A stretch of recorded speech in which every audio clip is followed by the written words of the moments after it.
जामपुर गांव में हर साल कहर मचा देने वाली ठंड पड़ती थी। जमीन, दरख्तों और घरों पर बर्फ की मोटी तह जम जाती थी। इंसान तो क्या कोई जानवर भी इस ठंड से बच नहीं पाते थे। लोग अपने जानवरों को ठंड से बचाने के लिए गांव में मौजूद एक बहुत बड़े शेल्टर में रखते थे, जहां आग का इंतजाम मौजूद था और लोगों के जानवर उस शेल्टर में खून जमा देने वाली ठंड से महफूज रहते थे। और इस शेल्टर का मालिक गाँव का मशहूर आदमी मीठा था, जो कभी अपनी लालच और चालाक हरकतों से बाज नहीं आता था। मीठे, अब शटर में जानवरों की बुकिंग बंद कर दे। लोगों ने अपने कुत्ते, बिल्ले, घोड़े, गधे, गाय, बकरे, छतरे सब बांध दिए। अब अंदर जगह थोड़ी रह गई है, इसलिए अब बुकिंग बंद।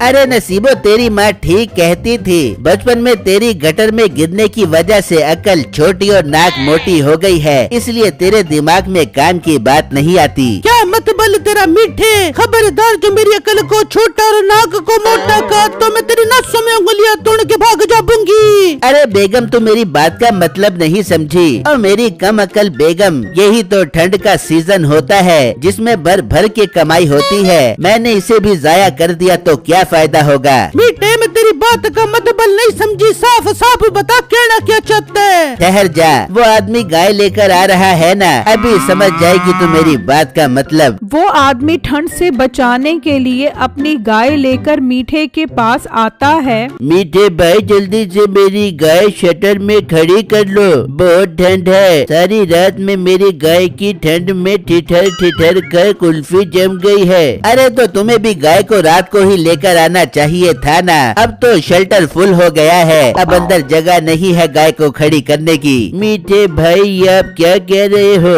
अगर मेरी गाय अंदर खड़ी नहीं करोगे तो ये ठंड से मर जाएगी। ऐसा न करो, इसे अंदर खड़ा कर दो। ठीक है, फिर एक ही तरीका है। अगर अंदर खड़ी करना चाहते हो तो 5,000 की बजाय 10,000 रूपए देना पड़ेंगे। मीठे भाई, मुझे मंजूर है, मैं 10,000 रूपए दे दूंगा, मगर आप इसे अंदर खड़ा करो। ठीक है, जाओ और इसे अंदर बांध दो। वो आदमी उस गाय को अंदर ले जाता है। ये मीठा कितना झूठा इंसान है। अंदर इतनी सारी जगह पड़ी है और कह रहा है कि अंदर जगह ही नहीं है। भाईजान, मुझे तो ये इसके पैसे बटोरने का तरीका लग रहा है। देखा नहीं आपने, 5,000 की बजाय 10,000 रूपए मांग रहा है। हाँ, तू ठीक कह रहा है। अब हम क्या कर सकते हैं? हमारी भी तो मजबूरी है इसे यहाँ पर बांधने की, वरना तो हमारा लाखों का जानवर मर जाएगा। भाई जान, आप ठीक कह रहे हो। चलो इसे यहाँ पर बांध दो, मैं रोज चक्कर लगाया करूँगा और आकर इसके चारा पानी का खुद ख्याल रखूंगा। अब समझ आई बेगम तुझे? देखा कैसे इसकी मजबूरी का फायदा उठाकर इससे डबल पैसे बटोरे हैं। आ गई मीठे, मेरी कम अकल वाले दिमाग में तेरी चतुराई वाली बात आ गई। अब हम हर ग्राहक से इसी तरह पैसे बटोर बेचेंगे। तभी मीठे के 2 मुलाजिम बिट्टू और कम्मो वहाँ पर आ जाते हैं। बहुत जल्दी आ गए हो काम पर, टाइम देखा है क्या हो रहा है? मीठे, तूने टाइम पे तनख्वाह देता इसलिए टाइम पर नहीं आते। इनको जब टाइम पर तनख्वाह नहीं दे देगा तो देखिए कैसे टाइम पर आएंगे। कहती तो तू ठीक है। चलो अब मेरा मुंह क्या देख रहे हो? कम्मू, तू जानवरों के पानी का बंदोबस्त कर और बिट्टू तू सब गायों का गोबर उठाकर फेंक। और अंदर 2 ग्राहक गए हैं अपनी गाय को बांधने, जाकर उन्हें कहो कि अगर गाय से मोहब्बत पूरी हो गई है तो उन्हें बांध कर निकलो। फिर बिट्टू और कम्मो अंदर चले जाते हैं। भाई साहब, मीठे साहब बोल रहे हैं कि आप अब जाओ, हमने जानवरों की साफ सफाई का ख्याल भी करना है। हाँ हाँ ठीक है, हमने गाय बांध दी है। मैं रोज अपनी गाय के चारा पानी का ख्याल करने खुद आया करूँगा। ये कहकर वो दोनों वहाँ से चले जाते हैं। ओ भाई, कहाँ चल दी अपनी गाय को बांधकर? इसके 10,000 रूपए कौन देगा? भाई, महीना पूरा होगा तो 10,000 रूपए भी ले लेना।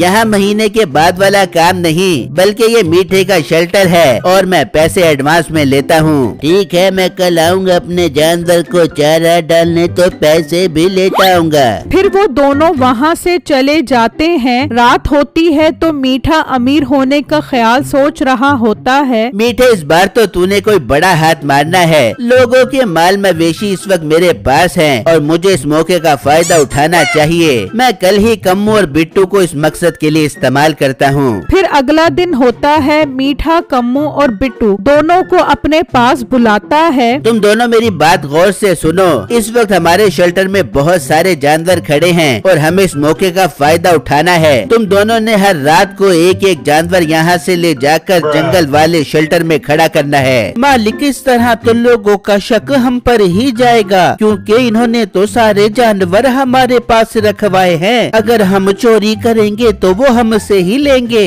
हमने कोई ठेका नहीं लिया हुआ उनके जानवरों का। हमने तो सिर्फ उनके जानवरों को ठंड से पनाह दी थी, वो हम दे रहे हैं। अब जानवर चोरी हो रहे हैं या नहीं, इसमें हमारा कोई लेना देना नहीं। पर मालिक, ये बात गलत है। ये लोगों के साथ बहुत बड़ी ज्यादती होगी। हमें ये गलत काम नहीं करना चाहिए। और मोटे, लगता है तेरा नौकरी करने का कोई इरादा नहीं है। तू मेरा वीर इस ठंड के मौसम में अपने घर पर ही बैठ। मुझे तुझ जैसे इनकार करने वाले मुलाजमों की जरूरत नहीं है। नहीं मीठे साहब, ऐसा मत करें। अगर आप मुझे नौकरी से निकाल देंगे तो मैं अपने घर का गुजारा कैसे करूँगा? आप मुझे जो भी काम कहेंगे मैं करूँगा। तो ठीक है, आज रात से ही जानवरों की शिफ्टिंग का अमल शुरू किया जाए।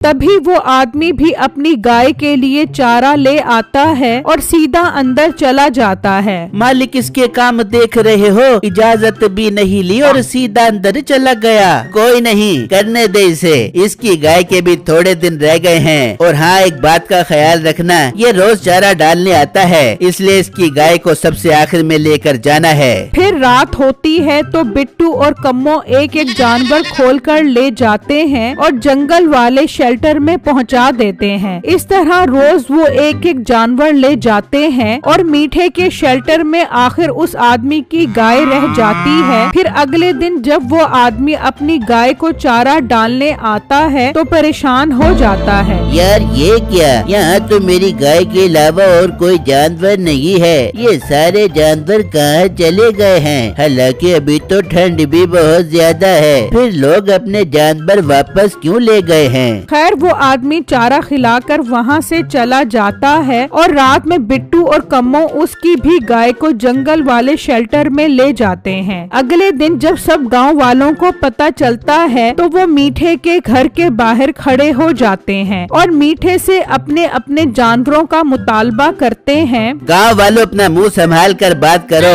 एक तो मैं तुम्हारे जानवरों पर रहम खाकर उन्हें शेल्टर में पनाह दे रहा था और ऊपर से तुम मुझ पर ही शक कर रहे हो। जाओ अपना काम करो। मुझे क्या पता तुम्हारे जानवर कौन चोरी करके ले गया है। बेटा, मेरे पास एक ही गाय थी जो मैंने तुम्हारे पास ठंड से बचने के लिए रखवाई थी। अब वो चोरी हो गई तो मैं जी कर क्या करूँगा? मैं नुकसान बर्दाश्त नहीं कर सकता। मैं आज रात को ही दरिया में छलांग लगा कर मर जाऊंगा। और बाबा, तू दरिया में छलांग लगा कर मर या पंखे से लटक कर मर, मुझे कोई फर्क नहीं पड़ता। तुम्हारे जानवर अब चोरी हो गए हैं, तुम लोग यहाँ से जा सकते हो। इस तरह वहाँ खड़े सब लोग अपनी मजबूरी बताते हैं कि उनके जानवर उनका कुल सरमाया है, मगर मीठे पे इसका कोई असर नहीं होता। उस पर तो बस अमीर होने का जुनून सवार होता है। मगर बिट्टू को उन सब पर बहुत तरस आता है। वो वहाँ से निकलता है और अपने घर आ जाता है और अपनी बेगम से मशवरा करता है। उसे उन 2-3 दिनों में हुआ सारा वाकया बताता है। बिट्टू, ये आपने क्या किया? इस तरह लोगों को तकलीफ देने से तो बेहतर था कि आप नौकरी छोड़ देते और हम भूखे रह लेते। बिट्टू, लोगों की बद्दुआ आपको भी लगेगी। बेगम, आप बिल्कुल ठीक कह रही हो। मैंने नौकरी के डर से कितना गलत काम किया है। अब मैं अपनी गलती सुधारना चाहता हूँ। बिट्टू, तो देर क्यों कर रहे हो? गाँव वालों को बता दो कि उनके जानवर कहाँ पर हैं। मीठा आपको कुछ नहीं कह सकेगा क्योंकि सब गांव वाले आपके हक में हो जाएंगे। बेगम, मैं भी जाता हूँ और सबको सच सच बता देता हूँ। बिट्टू घर से निकलता है। अभी थोड़ा आगे ही आता है कि उसे वही बुजुर्ग मिलता है। बाबा जी आप कहाँ जा रहे हो? बेटा मेरी गाय चोरी हो गई है, अब मैंने जी कर क्या करना, मैं खुदकुशी करने जा रहा हूँ। बाबा जी आपको खुदकुशी करने की जरूरत नहीं है, मुझे पता है आपके और गांव वालों के जानवर कहाँ पर हैं। आप बस सब गांव वालों को लेकर रात में जंगल आ जाना, वहीं पर सबके जानवर हैं और मीठे ने ही चोरी करवा कर वहाँ पर रखवाए हैं। अरे बेटा तुमने तो मुझे जीने की नई उम्मीद दे दी है, मैं रात को ही सब गांव वालों को लेकर वहाँ पहुँच जाऊंगा। वहाँ मीठा और नसीबो बहुत खुश होते हैं। अरे बेगम मजा आ गया, अब सारे जानवर हमारे हैं, अब हम और ज्यादा अमीर हो गए हैं। ओ कम्मू ये बिट्टू कहाँ चला गया है? हमने आज रात को जंगल में जाकर सारे जानवरों का सौदा भी करना है। मालिक पता नहीं वो कहाँ चला गया है, आज रात को आप और मैं ही जंगल में जाकर सारे जानवरों का सौदा कर देंगे। फिर जब रात होती है तो सब गांव वाले जंगल में इकट्ठे होते हैं, उन सबको उनके जानवर वापस मिल जाते हैं और इतनी देर में मीठा और कम्मू भी वहाँ पर पहुँचते हैं। वो सब गांव वालों को वहाँ देखकर डर जाते हैं। आओ मीठे आओ, हम तुम्हारा इंतजार कर रहे थे, यहाँ खड़े किए हैं तुमने हमारे जानवर। ये मीठा फराटिया है, इसे तो अब हम वापस जाने नहीं देंगे, ये अब हमारे जानवरों का गोबर उठाया करेगा। भाई लोगों आपको इस जगह का किसने बताया है? तभी बिट्टू भी वहाँ पर आ जाता है। मैंने बताया है इस जगह का, मैं नौकरी की लालच में गांव वालों को धोखा नहीं दे सकता। बिट्टू ये तूने ठीक नहीं किया, मैं तुझे नहीं छोड़ूंगा। तू इसे हाथ तो लगा, हम गांव वाले तेरे हाथ तोड़ देंगे, हाथ भी तोड़ेंगे और इसका मुंह भी तोड़ेंगे। चल चल अब हमारे जानवरों का गोबर उठाना शुरू कर। फिर मीठा और कम्मू उन जानवरों का गोबर साफ करने लगते हैं और उनको अपने किए की अच्छी सजा मिल जाती है।